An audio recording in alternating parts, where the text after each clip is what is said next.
Ir sācies jaunais 2024. gads. Es sniedzu mūžīgu pateicību un slavu debesu tēvam Kristum Ansanhongam un jaunās Jeruzalemes debesu mātei par to, ka ļāva mums šodien noturēt dievkalpojumu, pieminot Kristus Ansanhonga svētās dzimšanas 106. gada dienu. Ja debesu tēvs nebūtu nācis uz šīs zemes, vai mēs kādreiz būtu gaidījuši pestīšanu? Kad mēs par to padomājam, mēs nevaram izteikt vārdos, cik liela un abrīnojama ir viņa nākšana uz šīs zemes. Tāpēc mēs esam patiesi pateicīgi. Šodien ir tā krāšņā diena, kad visi eņģeļi debesīs priecājās. Visām zemes tautām vajadzētu priecāties un saņemt Dieva nākšanu uz zemes. Tomēr ir rakstīts, viņš bija pasaulē, bet pasaule viņu neatzina un viņu neuzņēma. Lai glābtu savus bērnus, tēvs nodibināja jauno derību un atjaunoja likumus un noteikumus, kas tika iznīcināti. Viņš gāja pa pravietojumu ceļu, piepildot pravietojumu par Dāvida 37 valdīšanas gadiem. Ja tēvs nebūtu nācis uz šīs zemes, mēs nekad nebūtu uzzinājuši par jaunās derības Paschā svētkiem. Mēs nevarējām gaidīt, ka saņemsim grēku piedošanu un mūžīgo dzīvību vai ieiesim debesu valstībā. Mēs uz šīs zemes dzīvojām tik bezjēdzīgu un izšķērdīgu dzīvi. Tomēr Kristus Ansanhongs ieradās uz šīs zemes kā pravietojuma galvenais varonis šajā laikmetā. Viņš spīdināja dzīvības gaismu un ļāva ziedēt dzīvības ziediem. Šodien patiesi ir diena, kad mēs, Ciānas bērni, priecājamies un gavilējam. Kad mēs aplūkojam Bībeles pravietojumus par Kristu Ansanhongu, kurš nāca uz šīs zemes svētā gara laikmetā, ir rakstīts, viņš parādīsies otrais, lai nestu pestīšanu tiem, kas viņu gaida. Tas ir rakstīts Ebrejiem 9. nodaļā. Tad kā tas bija, kad viņš atnāca pirmo reizi? Tajā laikā austrumu gudrie vīri, kaut arī viņi bija pagāni, izteica pateicību par Kristus atnākšanu uz šīs zemes, sniedzot dārgas dāvanas, zeltu, vīraku un mirras, kā tas rakstīts Bībelē, vai ne? Turklāt gani, kas sargāja savas avis laukos, dzirdēja par Jēzus Kristus dzimšanu, no eņģeļiem un arī viņi nāca un kopā pielūdza. Mēs tagad dzīvojam nevis viņa pirmās atnākšanas laikā, bet viņa otrās atnākšanas laikā, kad evaņģēlija darbs tiks pabeigts. Es ceru, ka 2024. gads būs ievērojams gads, kurā mēs varēsim sekot tēva un mātes ceļam, pielietojot viņu mācības praksē. Atvērsim Mateja evaņģēlija 2. nodaļas 9. pantu.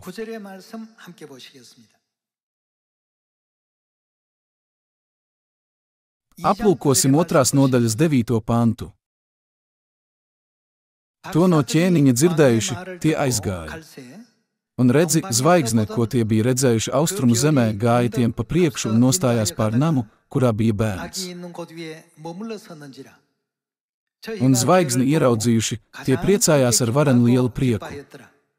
Un namā iegājuši, tie ieraudzīja bērnu līdz ar Mariju, viņa māti, un tie nometās ceļos. Un ko viņi darīja? Viņu pielūdza. Tad tie atvēra savas mantas un dāvāja viņam zeltu, vīrāku un mirras.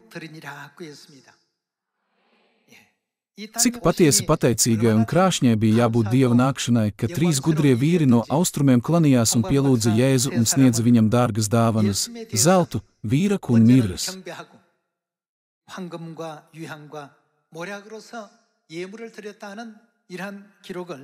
Šo stāstu mēs varam atrast Mateja grāmatā 2. nodaļā.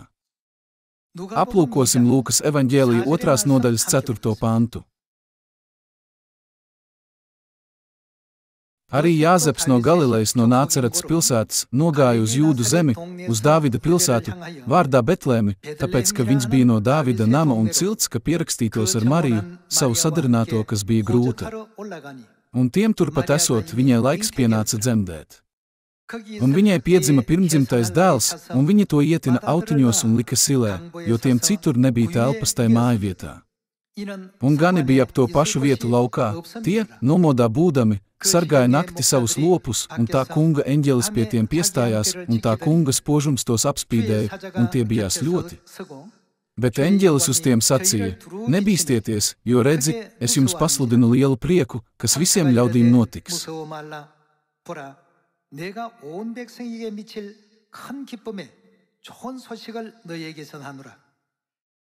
Kādas ir labās ziņas, kas radīs lielu prieku, ko pasludināja eņģelis?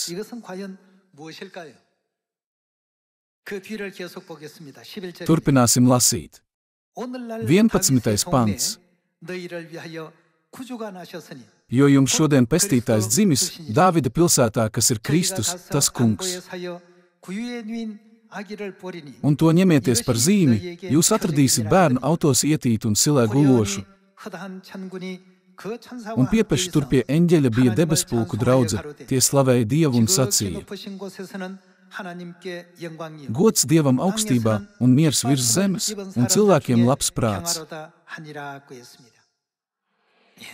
Eņģelis teica: es jums pasludinu labās ziņas, kas sagādās vislielāko prieku visiem cilvēkiem, kas dzīvo uz šīs zemes, un ziņas, ko viņi sniedza, bija ziņas, ka Jēzus Kristus ir dzimis uz šīs zemes miesā.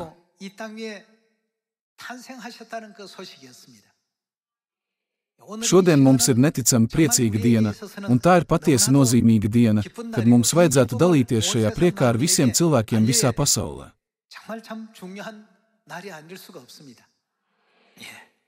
Vai Dievs neteica, ka viņš nāks uz šīs zemes otro reizi, lai glābtu savus bērnus?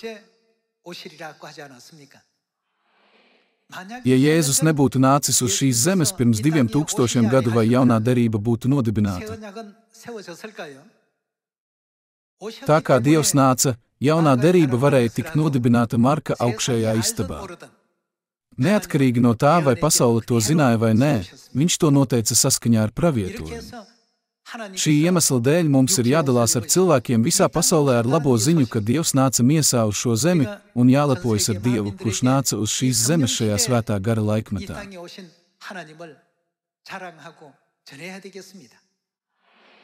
Šī patiesi ir labā ziņa, kas radīs vislielāko prieku cilvēcei. Dievs ir atnācis.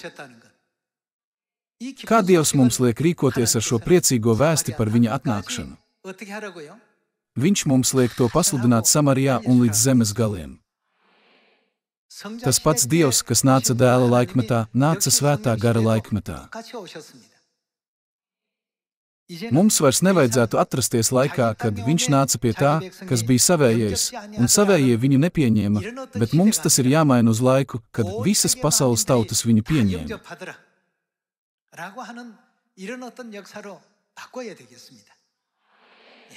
Lai paveiktu šo darbu, mums ir jāsludina tiem, kas vēl nezina šīs ziņas. Ja Dievs nebūtu nācis uz šīs zemes, vai mēs varētu būt glābti? Nē, mēs nevarētu tikt glābti. Kā mēs varam būt pārliecināti par to? Tas ir tāpēc, ka Ebrejiem 9. nodaļas 28. pantā ir teikts, ka viņš nāca nest pestīšanu. Tāpēc, kas būtu noticis, ja viņš nebūtu nācis? Vai tas neliek mums secināt, ka mēs nespēsim sasniegt pestīšanu? Mēs nebūtu zinājuši, kur slēpjas Dieva griba, un, lai gan viņa baušļi ir ierakstīti Bībelē, nebūtu bijis neviena, kas tos pilnībā saprastu. Ja viņš mums nebūtu atklājis visu, vai mēs būtu varējuši kaut ko saskatīt? Vai pirms Tēva atnākšanas jūs apzinājāties jaunās derības patiesības nozīmi? Pirms saņēmāt viņa mācības, vai jūs zinājāt sabata dienas vērtību? Vai jūs zinājāt, ka Ziemassvētki sakņojas saules Dieva nolikumos? Mums par pārsteigumu Ziemassvētki nebija Dieva bauslis. Mēs kādreiz praktizējām šādus melus, bet tagad mēs zinām patiesību. Vai tas viss nav attiecināms uz debesu Tēva nākšanu uz šīs zemes miesā? Jesajas 41. nodaļas 10. pantā Dievs saka: Nebīsties, jo es esmu ar tevi. Es tev palīdzēšu. Viņš saka to pašu Mateja evaņģēlija 28. nodaļā: Es esmu ar jums vienmēr līdz pasaules galam. Ejiet un dariet par mācekļiem visas tautas, kristīdami tās Tēva un Dēla un Svētā gara vārdā un mācot tās turēt visu, ko es jums esmu pavēlējis. Ja Dievs nebūtu nācis uz šīs zemes un devis mums savas mācības, vai mēs paši būtu spējuši atrast Dieva dzīves patiesību? Ar mūsu pašu spēkiem to ir absolūti neiespējami atrast. Tāpēc apustulis Jānis Atklāsmes grāmatā 5. nodaļā teica, ka uz zemes nebija neviena, kas varētu pareizi nodot Dieva patiesību. Tā kā nebija neviena, kas varētu atvērt grāmatu, viņš gauži raudāja. Tad viens no vecākajiem sacīja: Neraudi. Kad nāks Dāvida sakne, Jēzus Kristus, viņš atvērs grāmatu un tā 7 zīmogus, tāpēc neuztraucies. Ņemot vērā šo ainu, cik nozīmīga mums ir mūsu Tēva nākšana uz šīs zemes. Vai būtu bijis iespējams atjaunot jauno derību, ja viņš nebūtu nācis? Vai Paskā svētki būtu atjaunoti? Vai sabata diena būtu atjaunota? Vai svētki būtu atjaunoti?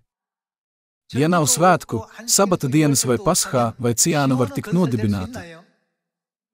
Ciānu nevarētu nodibināt. Pravietojumā ir teikts: bēdziet uz ciānu, bet kur ir ciāna, uz kuru mums vajadzētu bēgt? Vai tāpēc pravietis nav pravietojis: cilvēki klīst no jūras līdz jūrai un klīst no ziemeļiem uz austrumiem, meklējot Dieva vārdu? Ja mēs nebūtu satikuši un pieņēmuši Kristus otro atnākšanu, mēs kļūtu noguruši, meklējot patiesību. Kāpēc tā? Tas ir tāpēc, ka nav citas vietas, kur mēs varētu dzirdēt patiesību. Tikai Dāvida sakne spēja atvērt grāmatu un tās zīmogus. Tāpēc cik mums ir paveicies, ka šodien esam šeit sapulcēti? Kā rakstīts Mihas pravietojumā, 4. nodaļā, viņš mums mācīs savus ceļus, mēs esam saņēmuši viņa mācības. Mēs esam atnākuši uz Ciānu, un mums ir mācīta jaunā derība. Turklāt mēs esam saņēmuši arī kristības jaunās derības patiesībās Tēva un Dēla un Svētā gara vārdā. Turklāt, kurš mums liecināja par debesu māti, dzīves realitāti? Debesu Tēvs nāca uz šīs zemes otro reizi un pasludināja: ir viens, kas nāks pēc manis. Lai gan Tēvs ir Mesija, viņš veica Elijas misiju un atklāja mums vēl vienu pestītāju.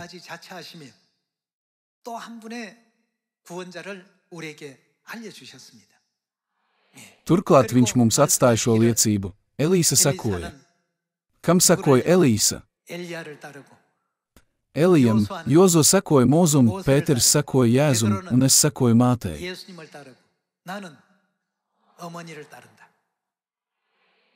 Debesu Tēvs mums atstāja šo ar roku rakstīto zīmīti.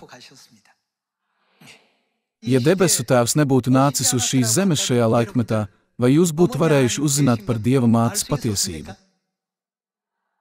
Bībeles lasīšana 100 reižu negarantē šīs patiesības izpratni.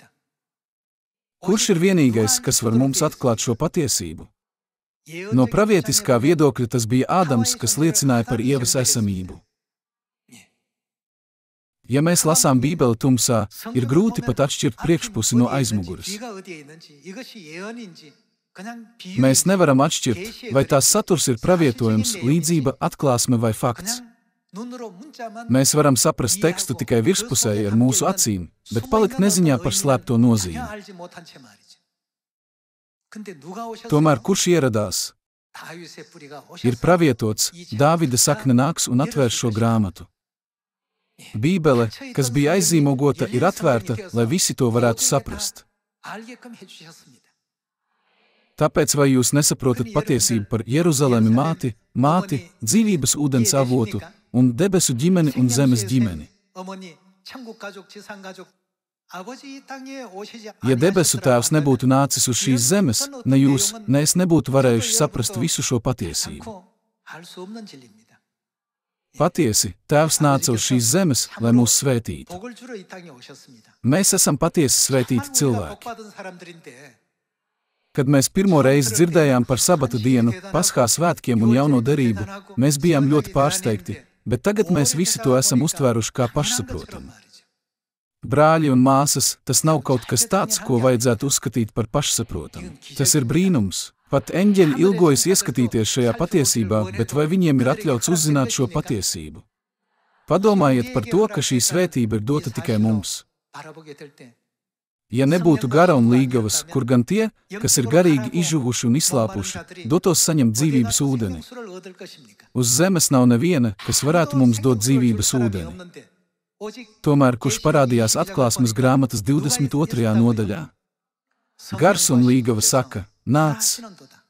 Un kas dzird, lai saka, nāc. Lai nāk tas, kurš ir izslāpis un ņem dzīvības ūdens dāvanu. Debesu Tēvs un debesu Māte ir atnākuši uz šīs zemes. Ar šo faktu vien pietiek, lai mēs saprastu, ko šodien nozīmē Tēva nākšana uz šīs zemes. Dievs nāca uz šīs zemes, lai mainītu tumsas pasauli par patiesības gaismas pasauli.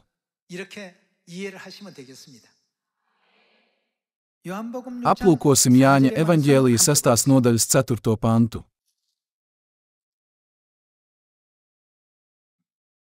Jāņa 6. nodaļas 4. pants. Bet Paskā, Jūdu svētki bija tuvu. Kad Jēzus acis pacēlis, redzēja, ka daudz ļaužu nāk pie viņa, viņš sacīja uz Filipu, kur pirksim maizi, lai viņiem būtu ko ēst. Bet to viņš sacīja, viņu pārbaudīdams, jo pats gan zināja, ko gribēja darīt. Filips viņam atbildēja, par 200 sudraba gabaliem maizes nepietiek, lai katram tiktu kāds mazums.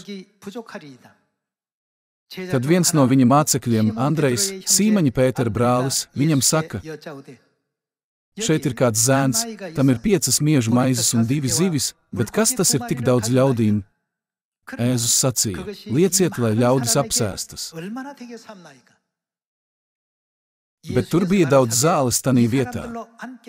Tad tie apsēdās, vīru vien kādi 5000.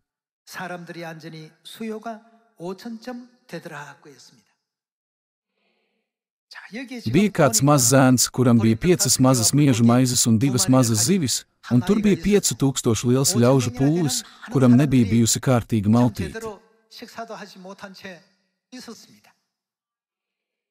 Ja Dievs nebūtu nācis uz šīs zemes, ko Filips, Andrejs vai Pēters varētu paveikt ar saviem spēkiem?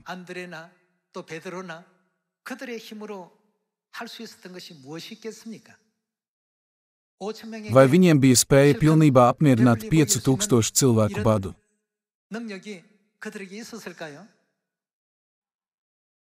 Pat ja viņi izdalītu 5 miežu maizes un 2 zivis, vai ar to būtu pieticis, lai pabarotu šo pūli?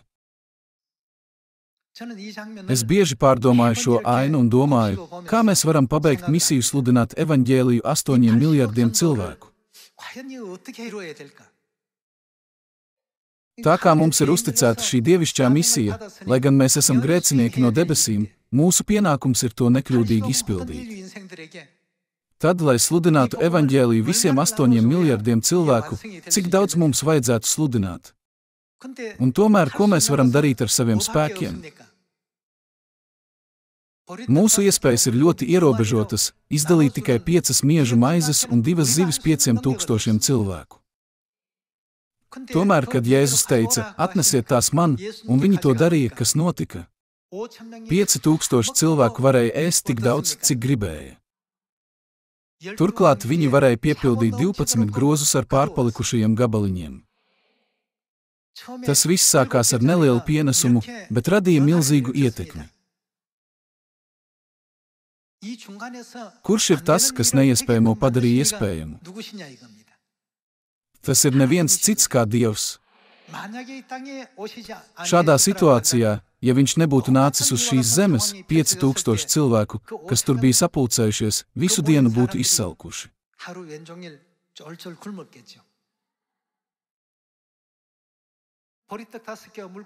Mazais pienesums kopā bija 7 gabali, kas sastāvēja no 5 miežu maizēm un 2 zivīm.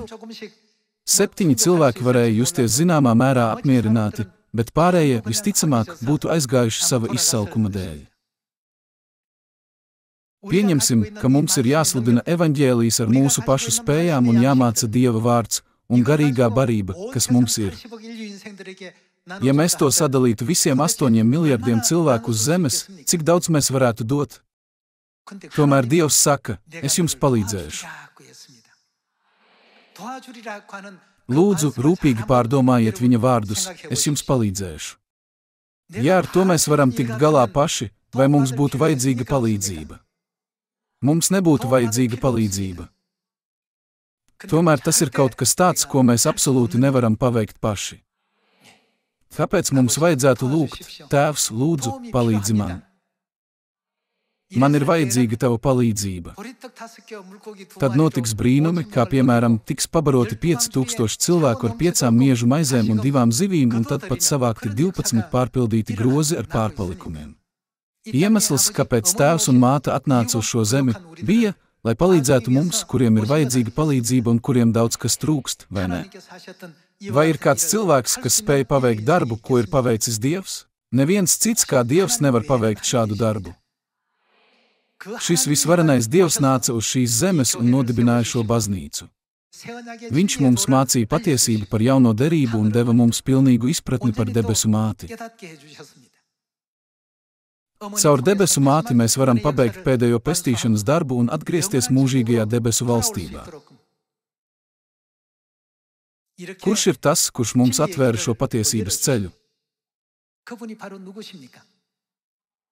Vai viņš nav Dievs Ansan Hongs?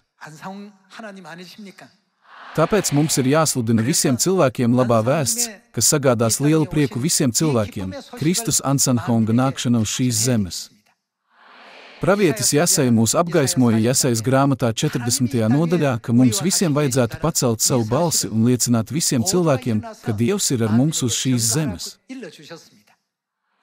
Bez Dieva Tēva un Dieva Mātes, tādi notikumi kā Jāņa evaņģēlija 6. nodaļā, ko mēs tikko lasījām, nekad nevar notikt. Tāpēc darīsim visu caur Dievu. Vai tā ir svētība, vai sludināšanas spēks, tas viss nāk no Dieva. Mēs nekad nedrīkstam mainīt Dieva gribu pusceļā.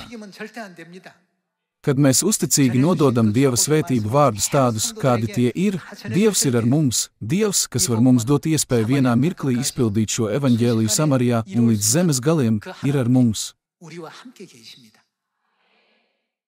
Pēdējās dienās, saskaņā ar Mihas pravietojumu, pats Dievs nāca uz šīs zemes un atjaunoja dzīves likumu, jauno derību Ciānā.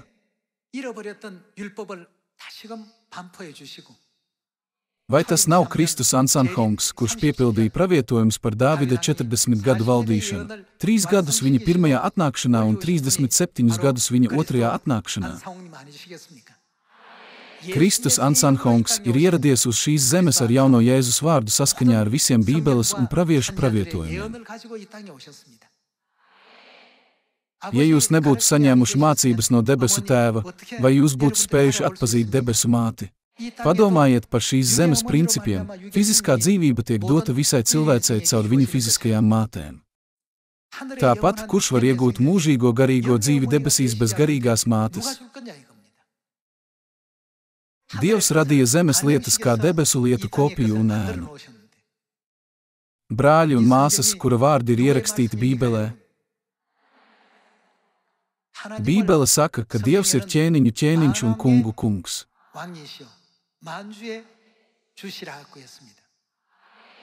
Kad ķēniņa vārdi ir ierakstīti, tad šie vārdi patiešām kļūst par dekrētu. Šodien, ierodoties šeit, es meklēju, kāds sods gaida tos, kas neievēro ķēniņa dekrētu. Pirmais sods ir nāves sods. Otrais ir mantas konfiskācija. Trešais ir pēršana un trimda.